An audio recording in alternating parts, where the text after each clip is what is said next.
Bom, Gênesis e a literatura egípcia. Eu quero quebrar um pouquinho o gelo fazendo uma pergunta para vocês. Olhem bem essa nota. Esta nota, é verdadeira. Não é verdadeira.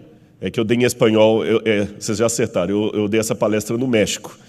E eu tive que traduzir o PowerPoint para o português. Então, por isso que algumas coisas eu acabei não tendo tempo de traduzir, que eu fiz no avião a tradução, mas tudo bem. Eu pergunto para vocês, essa nota é verdadeira ou é falsa? Alguns falaram que é verdadeira, outros falaram que é falsa. Se ela é falsa, ela está falsificando que nota? Existe nota de $3? O que é o falso?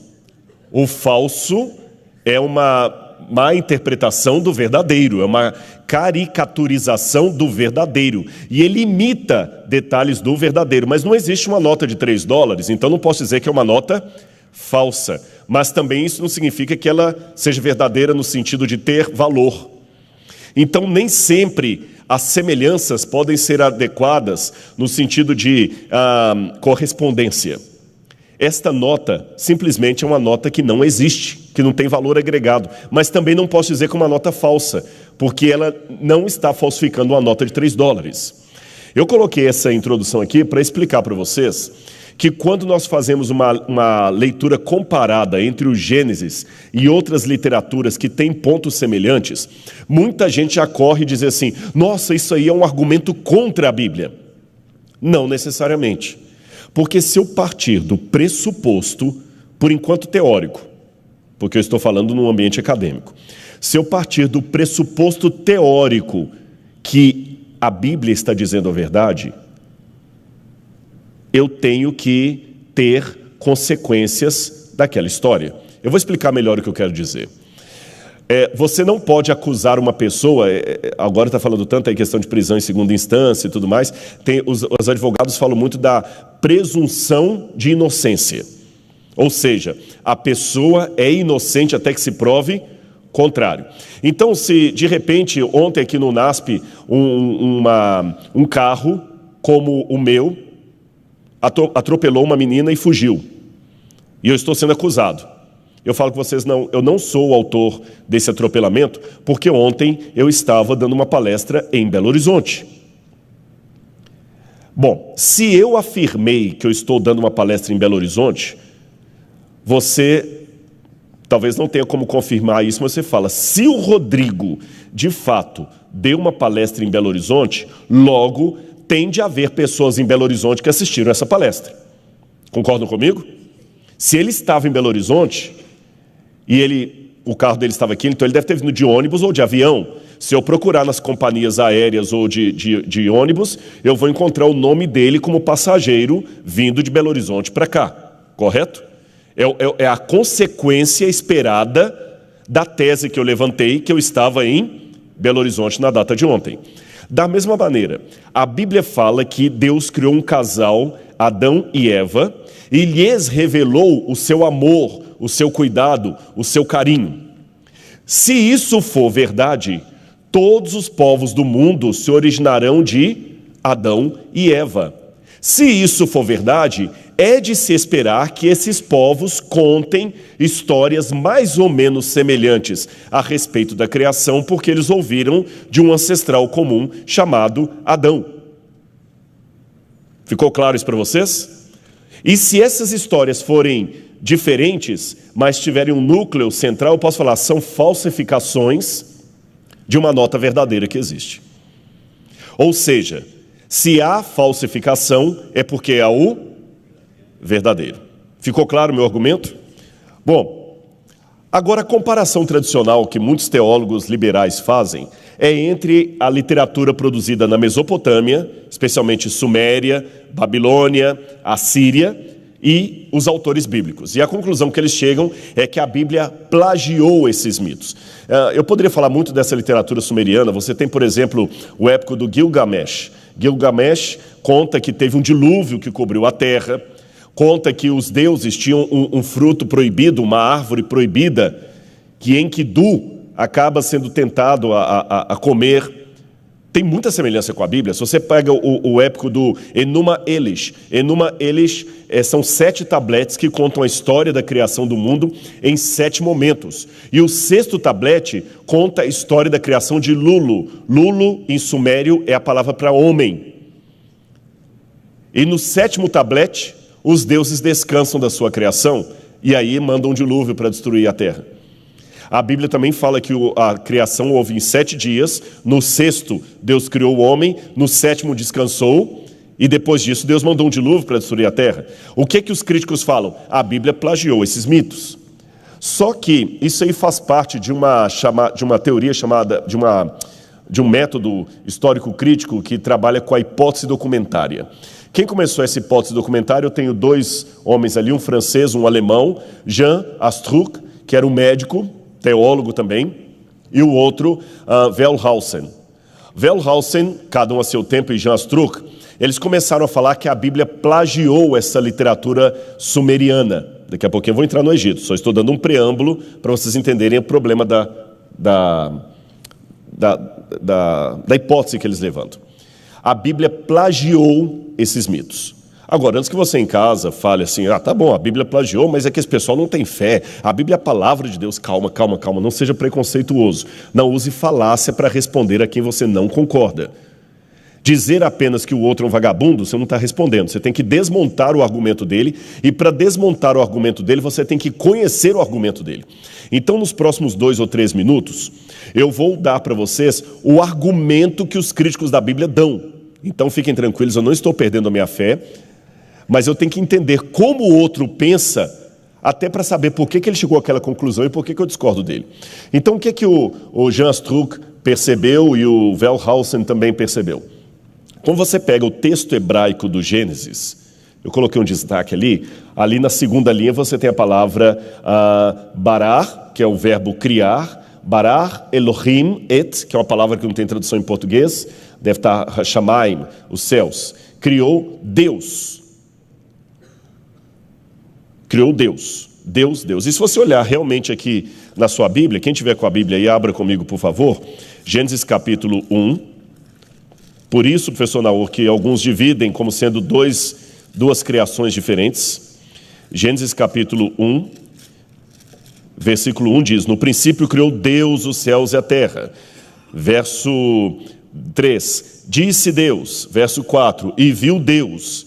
Verso 5, chamou Deus. Verso 7, fez, pois, Deus. Todas as vezes que vai falar do Criador, usa a palavra Elohim, Elohim, Elohim, Elohim. Porém, quando chega no capítulo 2, verso 4, o nome do Criador muda. Adonai Elohim. Ali não está escrito Adonai, a gente fala Adonai por respeito ao nome de Deus, né? Tem o nome de Deus sagrado, o tetragrama lá, Yod, Het, Vav, Het, e a palavra Elohim. O Senhor Deus. Aí você vai realmente para o capítulo 2, verso 4. Essa é a gênese do céu e da terra quando foram criados, quando o Senhor Deus os criou. Aí diz assim, verso 7, então formou o Senhor Deus, verso 8, e plantou o Senhor Deus, verso 9, do solo fez o Senhor Deus. Perceberam claramente na tradução que o nome do Criador mudou? Parece que no princípio era só Deus, anônimo. Depois esse Deus tem um nome. O que Jean Astruc e Wellhausen deduziram? Obviamente que aqui eu tenho 2 autores, 2 relatos separados, distintos, que depois foram compilados. Perceberam? Porque realmente muda drasticamente. Eu não sei se tem aluno aqui da parte de letras, mas quando você usa método estruturalista, sua área aí, Gilberto, você percebe, não, essa aqui... Se eu aparecer com um livro aqui, vamos supor que eu não sei qual é a área de especialização do professor Gilbert, mas eu vou supor aqui que você é especializado em literatura barroca. Aí eu chego aqui e falo assim, Gilbert, eu achei aqui um livro de literatura barroca. Ele vai ler, mesmo sem conhecer o autor, e falar assim, não, isso aqui não é barroco. Mas como não é? Rodrigo, eu conheço literatura barroca. O barroco não escreve desse jeito, ele não usa essa expressão. Isso aqui está mais parecendo com literatura moderna, sei lá. Por que ele diz isso mesmo sem saber o autor ou desconhecer a obra? Porque existem estilos.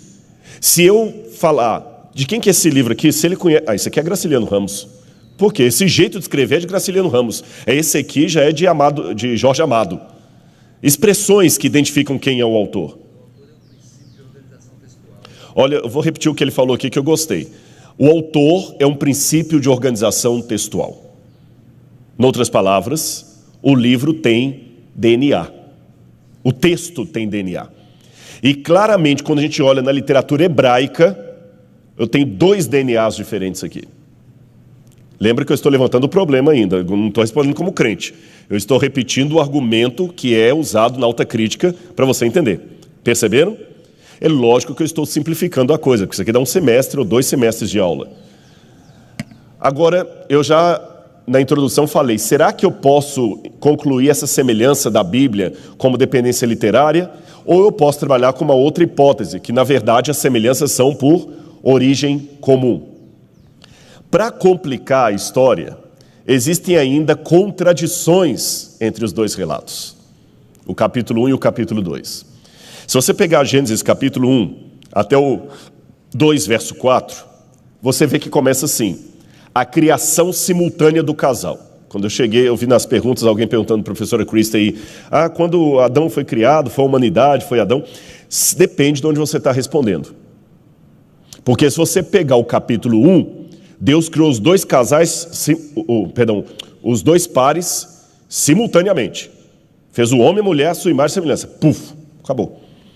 Mas quando você vai para o capítulo 2, é diferente. Deus cria primeiro o homem do pó da terra, depois cria a mulher da costela do homem. É diferente. Deus criou os 2 ao mesmo tempo, ou criou primeiro o homem, depois a mulher. Quando você vai na primeira parte, Deus cria o céu, a terra e tudo que neles há, e depois cria o ser humano para colocar naquele ambiente. No capítulo 2, verso 4, não. Deus primeiro cria o ser humano, e depois da criação do ser humano é que a terra começa a produzir frutos, plantas. Até fala assim, não havia ser humano ainda para regar a terra e para plantar, então não tinha nada. Parece uma contradição. Deus criou a terra, a planta, os animais antes do ser humano, ou ele criou primeiro o ser humano e depois isso? Número 3. Deus cria o homem à sua imagem e semelhança. Quando você vai para o outro, não tem nada de imagem e semelhança. O homem é feito do pó da terra e a mulher da costela. Quando você vai na primeira parte, Deus dá ao homem todas as ervas e todas as árvores para ele comer indistintamente. Tudo que dá fruto e produz semente você pode comer. Árvores, plantas, ervas. Quando vai para o segundo capítulo, não. O homem não pode comer de toda a árvore, não. Tem uma árvore que ele não pode comer. Ele pode comer de todas ou ele pode comer de todas menos uma? Quando você vai para a primeira parte, no 7º dia Deus descansa. No capítulo 2 não tem nenhuma referência ao 7º dia do descanso. Quando você, pelo contrário, Deus até cria a árvore do conhecimento do bem e do mal. Quando você vai na primeira parte, ao homem é dado domínio sobre toda a natureza. Ele tem domínio sobre tudo. Na segunda, não. Ele tem um domínio limitado. Ele não pode ir aonde tem a árvore do conhecimento do mal e comê-la. São 2 relatos. Se o autor é a organização de uma entidade textual, eu tenho 2 autores aqui. E quando os alemães e franceses começaram a mergulhar nisso aqui, aí de 2 passaram a achar 4 autores, 5, 6, e concluíram que, na verdade, o Gênesis é apenas uma compilação de textos e mais textos que foram criados um pouquinho antes do cativeiro da Babilônia, mas a maior parte no cativeiro da Babilônia e depois do cativeiro da Babilônia. A Bíblia é apenas um mito criado a partir da coletânea de textos escritos em épocas diferentes, por pessoas diferentes, autores diferentes, que um editor acabou juntando na forma que está hoje aqui. Por isso que apresenta no início Deus com só o nome Deus, anônimo, depois Deus já tem nome, etc, etc. Entenderam a problemática? Podemos terminar a palestra aqui então? Vocês já não entenderam o que os críticos dizem? Já está feito o trabalho. Tá bom, então. Então vamos dar a resposta, né? A gente tem que amarrar a boca do saco. E você que está em casa aí também não fica assustado, não. Mas se você assistiu até aqui a palestra, continue, viu? E pegue uma Bíblia se estiver perto aí, ou porque você está usando o seu celular para assistir a palestra, e acompanhe as coisas que vamos mostrar aqui. Eu tenho notado ultimamente, eu tenho estudado bastante literatura egípcia. Inclusive, a gente trouxe aqui, essa semana passada, um grupo da USP, 12 professores da USP, do Departamento de Arqueologia, e vieram alguns egiptólogos. E a gente mostrou a coleção de egiptologia que a gente tem aqui. Agradeço ao professor Renato Stence e a equipe, que sempre atende bem ali. Representaram bem o NASP, viu, Renato? Você não estava lá, mas o pessoal está... Vocês estão notando que eu estou aproveitando para agradecer aqui de público, né? Por quê? Porque eu não sei quando é que vou vê-lo de novo, apesar de a gente trabalhar na mesma instituição. Então, o que acontece? Eu tenho percebido que existe um erro sistemático aí. Quando se compara demais a Bíblia com a literatura egípcia, com a literatura mesopotâmica, é porque o pessoal parte do pressuposto do método crítico histórico que a Bíblia foi forjada no cativeiro da Babilônia e depois do cativeiro da Babilônia. Então a tendência natural, porque já tem esse background do método crítico histórico, é comparar a Bíblia só com a literatura da Suméria. Mas se eu der crédito para a literatura bíblica, ou pelo menos fazer com a Bíblia aquelas perguntas de resultado que eu fiz para vocês no início. Não, se o Rodrigo estava realmente em Belo Horizonte, não estava aqui, como consequência da não estada dele aqui, eu tenho que ter esse elemento. Concordam comigo? Ora, se a Bíblia, o Gênesis, foi escrito por Moisés, ainda que hipoteticamente, o maior nicho de contato dele não seria com a Mesopotâmia, seria com o Egito. E se for, ainda que hipoteticamente, verdade, que os hebreus saíram do Egito, a mentalidade que os primeiros leitores do Gênesis tiveram era uma mentalidade egípcia. E como método didático, eu sei que eu tenho que colocar a minha palestra numa linguagem que esse auditório possa entender. Se eu estivesse falando com crianças da pré-história, da pré-história, ao ato falho. Se eu estivesse falando com crianças da pré-escola, eu usaria uma linguagem bem diferente da que eu estou usando para vocês. Concordam comigo? Eu tenho que usar categorias deles. Quando eu pego, por exemplo, o livro Incidente em Antares, de Graciliano Ramos, ele queria expressar alguma coisa ali com a história do Incidente em Antares. Ele queria dizer que, na verdade, era a monarquia que estava morrendo, a república, isso tudo, com aqueles mortos-vivos que vão lá para a pracinha da cidade, ficam lá no coreto da praça. Graciliano Ramos usou expressões, linguagens e coisas que ele pudesse entender, atingir o leitor daquela época. Se eu quero fazer um vídeo de youtuber, eu vou usar uma linguagem que atinja aquela pessoa do youtuber. Se você lê um livro que eu escrevi, O Ceticismo da Fé, que eu uso uma linguagem não eclesiástica, é muito diferente do Rodrigo escrevendo uma meditação matinal para a igreja. Vocês perceberam a questão? Então, e se o público-alvo de Moisés fossem os egípcios ou os judeus que passaram muito tempo no Egito? Como é que ele se dirigiria a esse povo? Essa pergunta não foi feita pelos críticos, porque eles já partem do pressuposto que é um mito da Suméria, então ficam comparando só com a literatura sumeriana. Eu falei, peraí, está errado isso.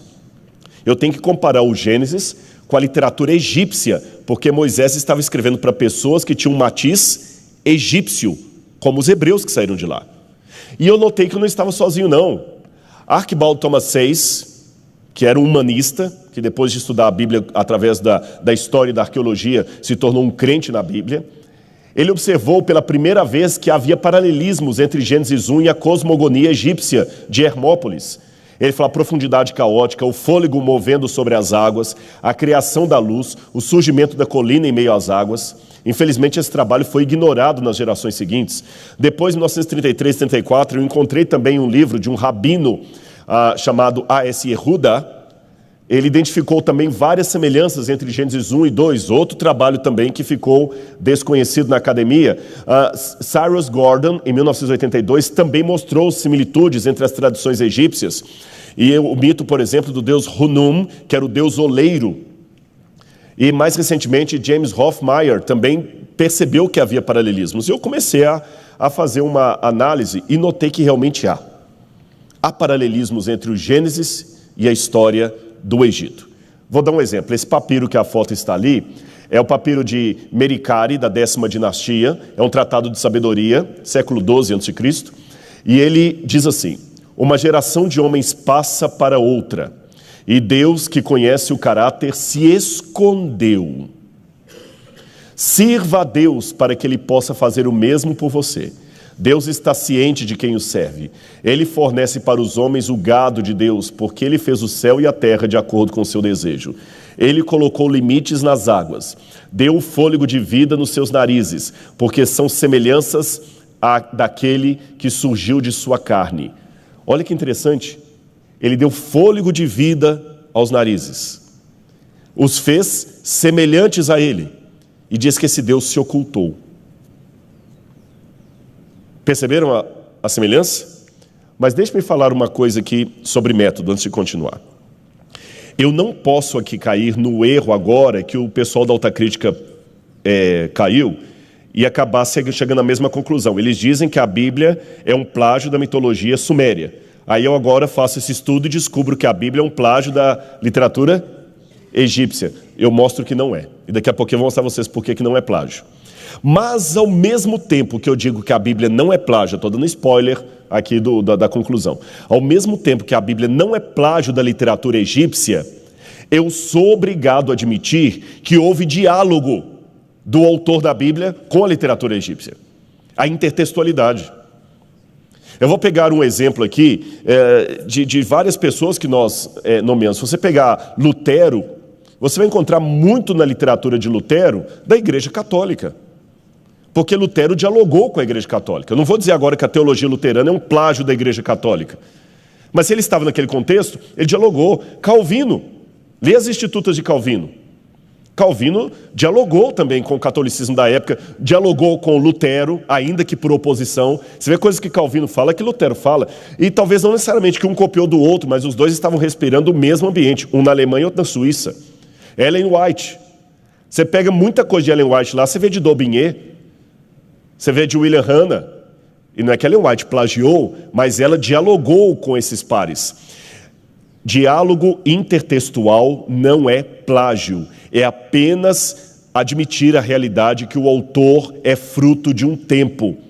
E se Deus fala com sotaque humano, esse autor, sendo inspirado, ele vai falar com o sotaque daquele tempo, com as expressões idiomáticas daquele tempo. Arrisco a dizer, sem medo de estar falando uma heresia, que se Jesus viesse hoje e alguém espirrasse perto de Jesus, ele ia falar saúde. Mesmo sabendo pela medicina que dizer saúde não cura ninguém de gripe. Perceberam? Jesus é o dono da verdade. Ele é a verdade. E se alguém espirrasse, Jesus ia falar saúde, Deus te crie. Mas Jesus não ia falar isso porque ele acredita que, ou como na Idade Média, que a alma saía pela boca. Jesus ia falar saúde porque é o modo educado de se dirigir a uma pessoa que espirra. Se alguém fosse embora, Jesus ia falar assim, vai com Deus. Isso não significa que ele estava negando a onipresença de Deus. Se Jesus viesse hoje, é assim que ele falaria. Se Jesus viesse hoje e nascesse no Nordeste, ele ia falar, oxe. Perceberam? Repito, diálogo intertextual não é plágio, não é anulação da inspiração divina. É apenas a admissão que aquele livro foi escrito dentro daquele contexto e que haverá semelhanças e discordâncias. Então vamos continuar. Quando você estuda a literatura egípcia, você descobre que a primeira dificuldade com as cosmogonias egípcias, ou seja, com os relatos da criação egípcios, é que eles não são unificados. São vários. E tem pelo menos 4 centros de adoração egípcia. Você tinha Heliópolis, que era a cidade de Om, para os egípcios. Você tinha Mênfis, você tinha Hermópolis e tinha Tebas. E cada uma desses centros culticos produzia o seu relato da criação. E às vezes eles são um pouquinho contraditórios entre eles. Porém, quando você reúne todos, você percebe algumas coisas que lançam luz no Gênesis. A primeira coisa que você percebe: há um caos e o surgimento das terras secas das águas. Esse é o primeiro ponto de unificação de todos os relatos da criação que eu vejo ali. Agora é que eu quero abrir uma notinha de rodapé, professor Marcos Natal. Eu tenho analisado a mitologia da Suméria, do Egito, Babilônia, Pérsia, e de todas essas, eu não me aprofundei muito na mitologia dos índios, da África, com exceção do Egito, mas eu tenho notado que, sem exceção, todos eles colocam o seguinte esquema: primeiro havia o universo, depois vieram os deuses. Os deuses são fruto do universo. Havia um universo caótico que, letra A, ou existia eternamente, ou se autoproduziu. E depois que esse universo caótico, existindo eternamente, ou se autoproduzindo, gerou vida espontânea, aí surgiu a primeira divindade. E depois dela as outras divindades. A primeira diferença, por isso que eu falo que não pode ser plágio, singular do Gênesis em relação a essas literaturas que eu comparei, é que o Gênesis é o único que inverte a ordem das coisas. No princípio, Deus. Deus antecede o cosmos. Quem é eterno é Deus. O cosmos vem depois dele. Essa é a primeira singularidade do Gênesis. É o único livro da literatura passada que coloca Deus antes do cosmos, ou das forças siderais. Segunda coisa que eu observo. Quando eu leio os textos egípcios, os sumérios, os babilônios, eu, como acadêmico, estou dizendo, isso é mitologia. Mas quando eu leio Richard Dawkins, ou Stephen Hawking, dizendo, o universo sempre existiu, ou o universo se autogerou, e Deus foi uma criação humana posterior, eu estou dizendo, vocês que estão plagiando os mitos. Porque o que a teoria da evolução das espécies hoje coloca é um decalque perfeito do que eu encontro na mitologia passada. Porque a mitologia passada dizia que havia forças cósmicas siderais, eternas, ou que se autogeraram, e que a vida também gerou nessas forças cósmicas de maneira espontânea. E Deus surge depois. E é justamente isso que dizem muitos cosmólogos, muitos físicos hoje. Havia forças siderais eternas, ou que se autogeraram do nada, e a vida se autogerou espontaneamente. Então, desculpe-me, do ponto de vista literário, professor Joubert, eu não posso falar que a Bíblia é um mito. Eu tenho que dizer que a evolução das espécies que é um mito. Porque a Bíblia não parece com os mitos. Quem parece com os mitos é a proposta da evolução sem Deus. Ficou clara essa comparação que eu fiz aqui? Outra coisa que eu noto, esse aqui para mim foi o suprassumo da descoberta. Há geralmente dois relatos da criação. Um geral, onde a criação do homem quase não recebe muita atenção, ela é só mencionada, mas... E um outro detalhado, que foca a criação do homem. É como se eu falasse assim, o NASP tinha muitos cursos. Começou como uma escola há 30 anos, eu acho que é 30 anos, e começou com um curso de pedagogia, letras e teologia, depois veio o curso de jornalismo, depois veio o curso disso, e veio outro curso, e hoje o NASP tem 6 mil alunos, e Rodrigo também estuda aqui no NASP, e tudo mais. Agora eu vou contar a vida do Rodrigo no NASP. Rodrigo chegou para estudar aqui no NASP no ano tal, estudou a tal, fez tal coisa, participou dessa dificuldade, tudo e tal. O que eu fiz aqui? Eu dei primeiro uma história do quadro geral do NASP, para depois eu pensar um aluno do NASP e focar minha lupa nele. É assim que as literaturas estão. Um resumo. E depois pega um ponto e detalha aquele ponto. Assim que está a literatura egípcia.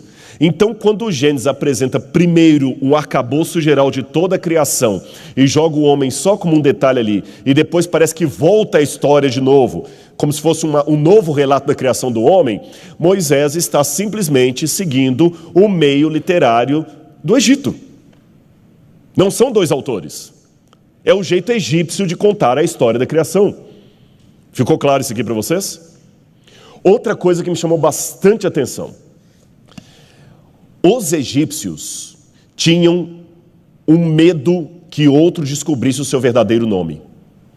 Porque eles acreditavam que saber o seu verdadeiro nome era ter domínio e controle sobre você. E até os deuses tinham seu nome oculto. Porque se você sabe o verdadeiro nome de um Deus, você tem poder sobre ele. Era tão sério no Egito essa questão de ter poder sobre o nome de uma pessoa, que se você apagava o nome de uma pessoa, você estava dando morte eterna para ela. Quando Tutmoses III assumiu o trono do Egito no lugar de Hatshepsut, ele mandou apagar o nome de Hatshepsut de todos os cartuchos. Quando os sacerdotes de Heliópolis emplacaram Tutancâmon como faraó, eles chegaram na tumba de Akhenaton e apagaram o nome dele do cartucho. Apagaram. Até Moisés usou essa expressão quando ele falou com Deus: perdoa esse povo ou risca o meu nome do livro que o Senhor escreveu. O Salmo diz sobre os ímpios: apaga-lhes o nome e não mais existem. Então, na literatura egípcia, apagar o nome é da morte eterna. Então, você não podia pronunciar o nome do Deus, porque se você soubesse o nome dele, você teria poder sobre ele, sobre o Deus ou sobre o ser humano. Ficou claro? Olha, dentro desse contexto, faz muito sentido no dos mandamentos de Deus falar: não tomarás o nome do Senhor teu Deus em vão. Ele sabia o que significa. Quando Deus apareceu para Moisés, qual foi a primeira pergunta que Moisés fez? Quem se lembra? Qual é o teu nome? E Deus no primeiro momento não respondeu. Fala que o Deus de Abraão, de Isaac e de Jacó te mandou. Ele só fala do nome dele depois, mas no primeiro momento Deus não fala o nome dele para Moisés. Ou seja, num primeiro momento, se eu tiver o nome da divindade, é como se eu pudesse manipulá-la magicamente.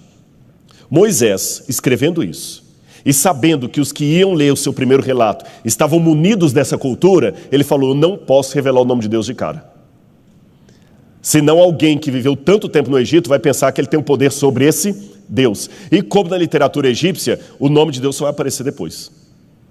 Quando vai falar de maneira íntima do ser humano, aí o nome de Deus pode aparecer, porque Deus se revelou, não foi o homem que descobriu. Por isso que no primeiro capítulo do Gênesis, o nome de Deus não pode aparecer. Por quê? Porque se você fosse egípcio e o nome de Deus aparecesse logo no começo ali, você pensaria que teria controles mágicos sobre o Criador. Por isso que ele só fala: foi Deus que criou, foi Deus que criou.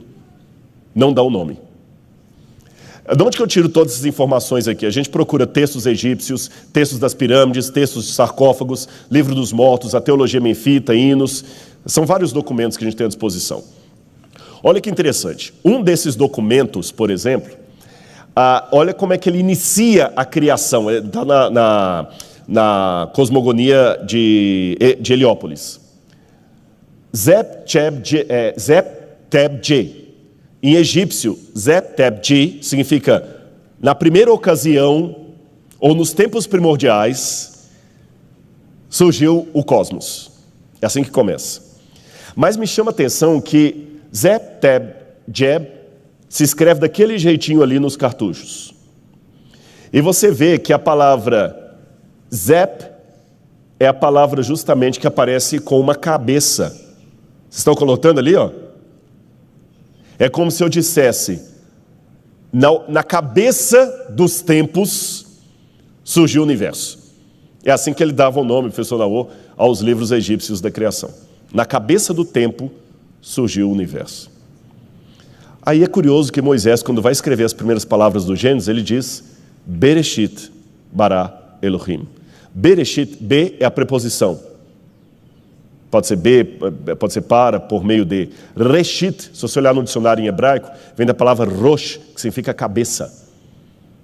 Através da cabeça criou Deus os céus e a terra. Perceberam a semelhança? Repito, que eu quero deixar isso bem enfatizado. Não significa que Moisés plagiou. Significa apenas que ele dialogou. E por que ele dialogou? Porque os primeiros que iam ler ou ouvir aquelas palavras eram pessoas que tinham esse background. Então ele tinha que falar numa linguagem que fosse acessível a eles. O Gênesis, espiritualmente, nos alcança. Mas para o autor, em primeira instância, o Gênesis não foi escrito para Rodrigo Silva. Ele foi escrito para o hebreu e o egípcio que tinham saído das terras de Faraó e estavam agora vagando ali pelo deserto. Foi para eles que foi escrito. Então, embora pelo Espírito Santo a Bíblia é dada a nós, mas como literatura, ela não foi em primeiro lugar escrito para mim, vocês entendem? Se ela fosse escrita para mim, ela seria escrita em português. Ela foi escrita para aquele povo. Então, para eu entender o texto bíblico, eu tenho que voltar lá, mergulhar na cabeça daquele povo, nos modos de compreensão desse povo, e a partir dos modos de compreensão, entender por que foram aquelas palavras escolhidas pelo autor sagrado para descrever o relato, e não outras. Continuando. Você tem a palavra Kema Nebi, que é um termo que aparece muito na literatura egípcia para falar como é que os céus foram feitos e a terra. E Kema Nebi significa martelar o metal, sabe? Trabalhar assim, tipo ferreiro mesmo, batendo ali no ferro, né? Forjar o metal.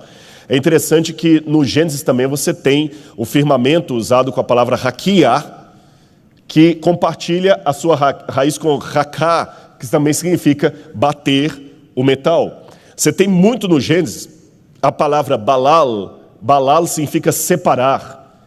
E viu Deus que a luz era boa e separou a luz das trevas, separou as águas de cima e as águas de baixo.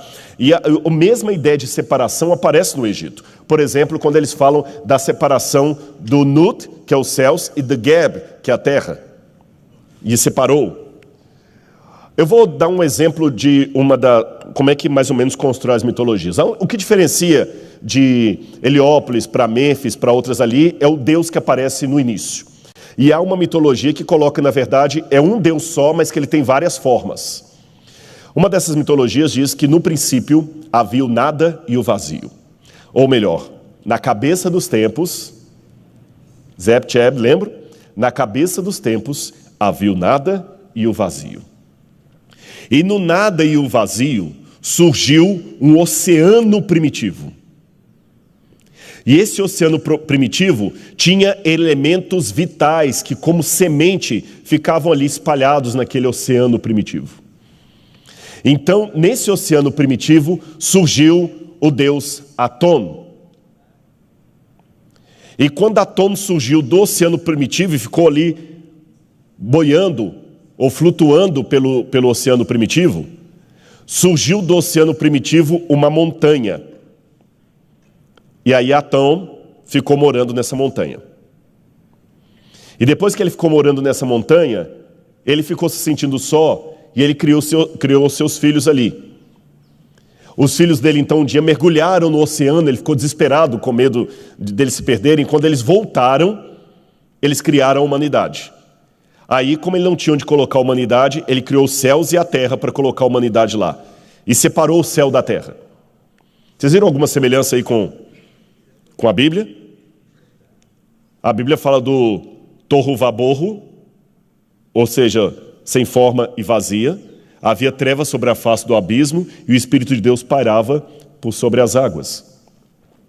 E como eu falei, esse aqui é um dos documentos. Você tem ali a montanha que surge no meio das águas. Lá em cima você vê duas divindades, a água lá em cima, a montanha que sobe da água, a separação do céu e da terra, aquelas duas bolas.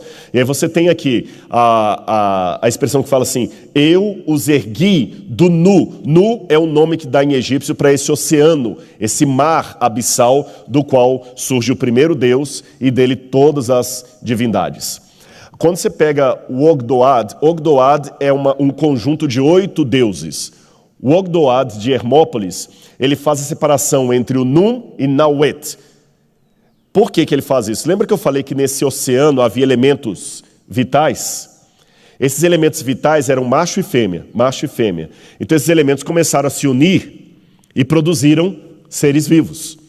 E um dos processos de criação da humanidade foi separar. Então ele separou a parte feminina da parte masculina da água, o espaço e o infinito, as trevas, os ventos invisíveis. E no Gênesis você tem, né, o Tehom, que é o oceano profundo, você tem o Tohu Vabohu, que é o sem forma e vazia, você tem o Hosek, que é as trevas, e você tem o Ruach Elohim, que é o Espírito de Deus, o sopro de Deus que parava por sobre as águas. Depois que Atum surge naquela montanha lá, ele cria os 2 filhos dele, Shu e Shefnut.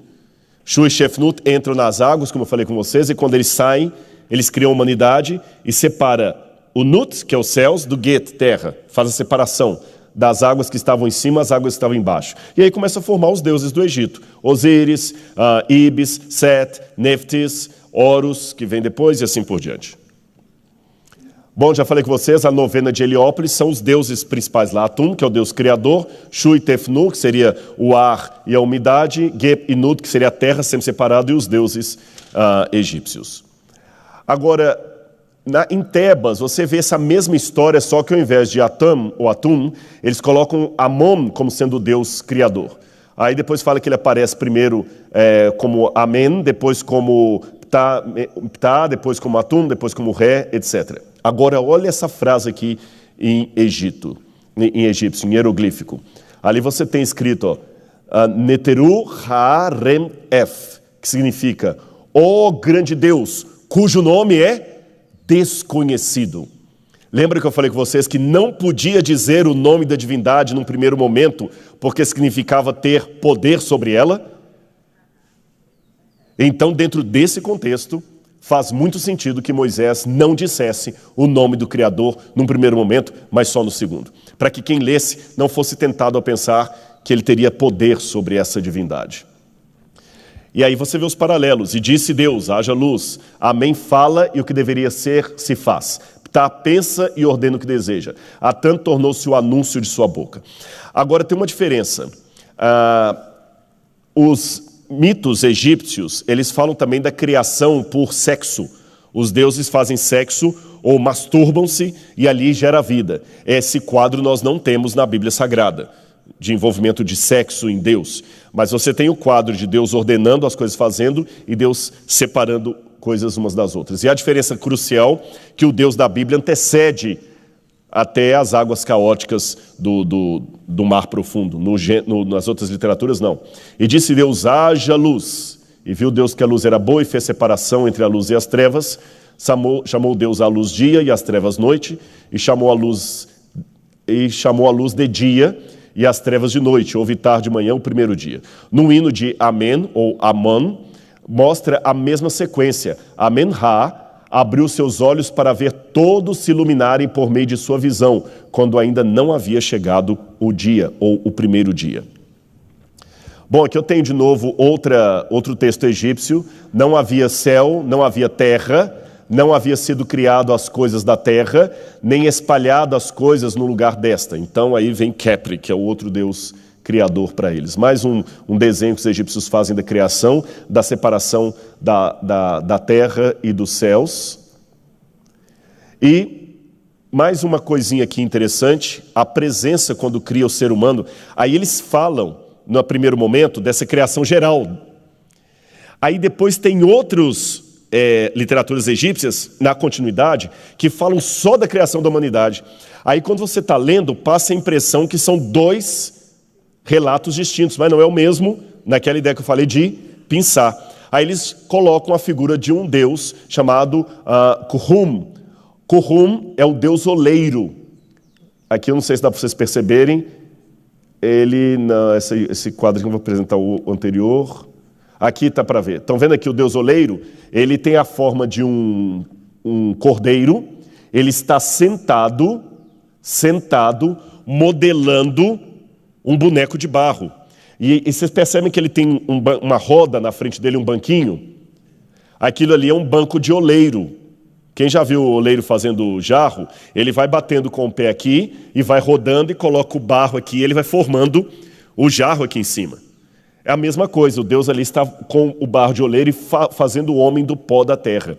E depois que ele cria o homem do pó da terra, ele sopra o seu fôlego nas narinas daquele boneco e o boneco passa a viver.